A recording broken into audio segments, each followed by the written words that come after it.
साथियों, आर्टिकल का पहला मोस्ट इम्पोर्टेंट क्वेश्चन आपके सामने है कि आर्टिकल 371 का ए भाग contain special provision with regard to which state. तो आप जानते हैं स्पेशल राज्यों को स्पेशल दर्जे मिले हुए हैं डिफरेंट आर्टिकल के साथ। तो 371 ए भाग किस राज्य से बात करता है। तो दोस्तों, आज मैं आपको इसकी एक ऐसी ट्रिक बता दूंगा कि आप कहोगे वाह भाई वाह।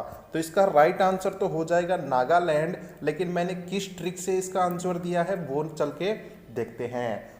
इसकी दोस्तों आपको दो ट्रिक बता रहा हूँ। पहली है महात्मा गांधी का नाम आ गया सिक्किम में एंड गोडसे कातिल है। दूसरी है महात्मा गांधी नमस्ते करके मर गए खुशी खुशी। अब आपको दोस्तों इसी में उसी चीज़ पर ध्यान देना है जो कैपिटल लेटर में है, क्योंकि वही हमारे राज्यों का नाम बताएगी। तो मेरे हिसाब से आप दूसरी ट्रिक कर लीजिए और जो आपको याद होती हो आप वो कर सकते हो। तो महात्मा गांधी के एम जी से आ गया महाराष्ट्र और गुजरात, जो कि 371 के आर्टिकल में है। नमस्ते से कौन कौन से राज्य आ गए? एन से नागालैंड, ए से असम, एम से मणिपुर, ए से आंध्र प्रदेश और एस से क्या आ गया? सिक्किम। उसके बाद में मर्स में एम और ए है, तो एम से मिजोरम, ए से अरुणाचल प्रदेश है। उसके बाद में आएगा गोवा और खुशी के के से क्या आ रहा है? कर्नाटक राज्य, जो कि 371 के जे भाग में है। अब काफ़ी मेरे साथी ये कहेंगे कि दोस्त इसमें तो 3 बार ए आ रहा है, तो इसकी भी आपको मैं ट्रिक बताने वाला हूँ कौन सा ए वाला राज्य पहले आएगा। तो इसमें आप याद कीजिए ट्रिपल आर मूवी आई थी, तो उसी के संबंध में आप याद करें ट्रिपल ए, जिससे हम ट्रिक बनाने वाले हैं कि अपनी एस को अंदर करके चलो अरुणा। कोई पर्सनल मत लेना, एक ट्रिक है। इसमें हमें क्या क्या यूज करना है? एस से बनेगा कौन सा? असम राज्य है। अंदर से बनेगा आंध्र प्रदेश और अरुणा से बनेगा अरुणाचल प्रदेश। तो दोस्तों कैसे लगी आपको ट्रिक? कमेंट करके ज़रूर बताना। राइट टू प्राइवेसी, जो कि फंडामेंटल राइट है, हमें किस आर्टिकल के तहत मिलता है, जिसको हम बोलते हैं निजता का अधिकार। तो वो हमें आर्टिकल 21 में मिलता है। जितने भी ज़्यादातर राइट हैं आर्टिकल 21 से संबंध रखते हैं। अब इसी से संबंध एक और आर्टिकल है, आर्टिकल 21 का ए भाग, जो क्या प्रावधान करता है? जितने भी 6 साल से लेकर 14 साल के बच्चे हैं भैया, उनको शिक्षा दिलाना जरूरी है। ऑप्शन नंबर ए इसका राइट हो जाएगा। नेक्स्ट क्वेश्चन बनेगा कि article 368 of Indian constitution is related to. तो जो आर्टिकल 368 है वो किस चीज से संबंध रखता है? तो आपको बता दूं, जितने भी संविधान में संशोधन किए जाते हैं उस किस आर्टिकल के तहत किए जाते हैं? आर्टिकल 368। और ऐसा प्रावधान हमने किस देश के संविधान से लिया है? तो वो है साउथ अफ्रीका से। तो ऑप्शन नंबर 20 का राइट हो जाएगा। नेक्स्ट क्वेश्चन बनेगा कि which of the following article deal with the election of vice president. अब आप सभी जानते हैं हमारे भारत का उपराष्ट्रपति होते हैं, तो उनके जो इलेक्शन होते हैं वो किस आर्टिकल में होते हैं? तो वो आर्टिकल है आर्टिकल 66। अब उससे पहले आप ये जानिए कि भैया भारत का एक उपराष्ट्रपति होगा, यह किस आर्टिकल में प्रावधान है? तो वो आर्टिकल है आर्टिकल 63। अब भारत के उपराष्ट्रपति कौन है प्रेजेंट में? जगदीप धनखड़ जी हैं। और कौन से नंबर के हैं? 14वें नंबर के हैं। नेक्स्ट क्वेश्चन बनेगा कि भैया भारत के संविधान का कौन सा अनुच्छेद भारत के जो सुप्रीम कोर्ट है उसकी संरचना और अधिकार क्षेत्र प्रदान करता है? कि भैया सीधी सी बात है, भारत में एक सुप्रीम कोर्ट होगा, वो किस आर्टिकल के अंडर आता है? तो आर्टिकल 124 के तहत ये सुप्रीम कोर्ट आता है। भारतीय संविधान का ऐसा कौन सा अनुच्छेद है जो संसद की बात करता है, यानी पार्लियामेंट ऑफ इंडिया किस आर्टिकल से संबंध रखता है? तो वो आर्टिकल है 79। राज्यसभा की बात करते तो 80 आर्टिकल है और लोकसभा की बात करें तो आर्टिकल 81 है। तो ये तीनों फैक्ट्स ध्यान रखिएगा। Which one of the following article deal with the appointment of जजेज। तो जो न्यायाधीशों की नियुक्ति होती है किस आर्टिकल के तहत होती है?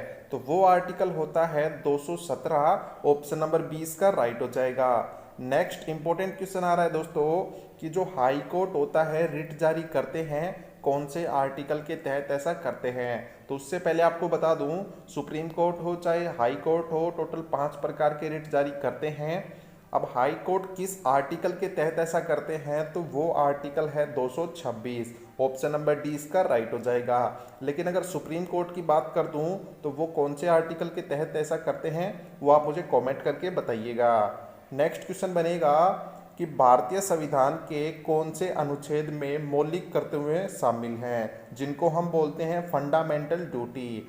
तो आप बच्चा जानता है कि आर्टिकल 51 का ए भाग में जितने भी फंडामेंटल ड्यूटी हैं वो सारे इंक्लूड हैं।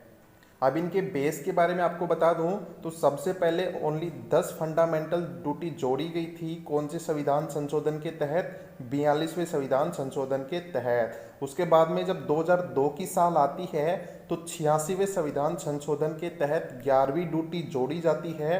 अब फिलहाल में टोटल कितनी फंडामेंटल ड्यूटी है? तो टोटल 11 है, ये आपको ध्यान रखना है। भारतीय संविधान का कौन सा अनुच्छेद धार्मिक स्वतंत्रता का अधिकार प्रदान करता है? तो आप जानते हैं हमें 6 प्रकार के अधिकार मिले हुए हैं, तो आपसे एक पर्टिकुलर राइट पूछा है, जो कौन सा है? रिलीजियस फ्रीडम का आर्टिकल कौन सा है? तो वो आर्टिकल होता है आर्टिकल नंबर 25 से लेकर आर्टिकल 28 तक। तो ये कौन से आर्टिकल होते हैं? धार्मिक स्वतंत्रता के आर्टिकल होते हैं। और अगर आपको टोटल पूछे कि भैया जो हमारे फंडामेंटल राइट्स हैं कौन से आर्टिकल से कौन से आर्टिकल तक हैं, तो आर्टिकल 12 से लेकर आर्टिकल 35 तक शामिल हैं। धांसू क्वेश्चन आ रहा है दोस्तों कि जो राज्यों के राज्यपाल होते हैं वो किस आर्टिकल के अंडर आते हैं? तो राज्यपाल को स्पेशल दर्जा मिला हुआ है आर्टिकल 153 में। अब इसके बारे में 2-4 बात कर लेते हैं कि जो भैया ऑर्डिनेंस होता है, एक तो प्रेसिडेंट पास करता है, एक गवर्नर पास करता है। जो प्रेसिडेंट पास करेगा वो आर्टिकल 123 में आएगा और जो गवर्नर पास करेगा वो आर्टिकल 223 में आएगा। अब आप मुझे ये बताइए कि जो गवर्नर की अपॉइंटमेंट होती है कितने साल की, या मिनिमम साल कितनी होनी चाहिए गवर्नर की नियुक्ति के लिए? आप मुझे कमेंट करके बताइएगा। नेक्स्ट क्वेश्चन बनेगा कि भारतीय संविधान का कौन सा आर्टिकल कहता है कि भारत में चुनाव आयोग होगा? उससे पहले आपको मैं बता दूं जो 25वें नंबर के चुनाव आयुक्त हमारे वो कौन है? राजीव कुमार जी हैं। और जो सबसे पहले थे वो कौन थे? सुकुमार सेन जी थे। और इसका राइट आंसर हो जाएगा कि भैया इलेक्शन कमीशन होगा इंडिया का, तो वो आर्टिकल है article number 324। Option number C इसका राइट हो जाएगा। नेक्स्ट शानदार क्वेश्चन है कि भारतीय संविधान का कौन सा ऐसा अनुच्छेद है जो राज्य के नीति निर्देशक सिद्धांत के बारे में बताता है? तो आपको सबसे पहले बता दूं आयरलैंड के संविधान से हमने हमारे भारत के नीति निर्देशक सिद्धांत लिए हैं, जिसको हम बोलते हैं directive principle of state policy. और ये किस आर्टिकल में है? तो आर्टिकल नंबर 36 से लेकर आर्टिकल 51 तक हैं। दोस्तों मैं आपको फंडामेंटल ड्यूटी में एक चीज़ बताना भूल गया कि कौन से भाग में या पार्ट में आते हैं। तो वो आते हैं भाग 4 के ए भाग में, और ये भी भाग 4 में आते हैं। कौन? Directive principle of state policy. अगर आपसे फंडामेंटल राइट पूछ ले कि कौन से भाग में आते हैं, तो भाग 3 में आते हैं।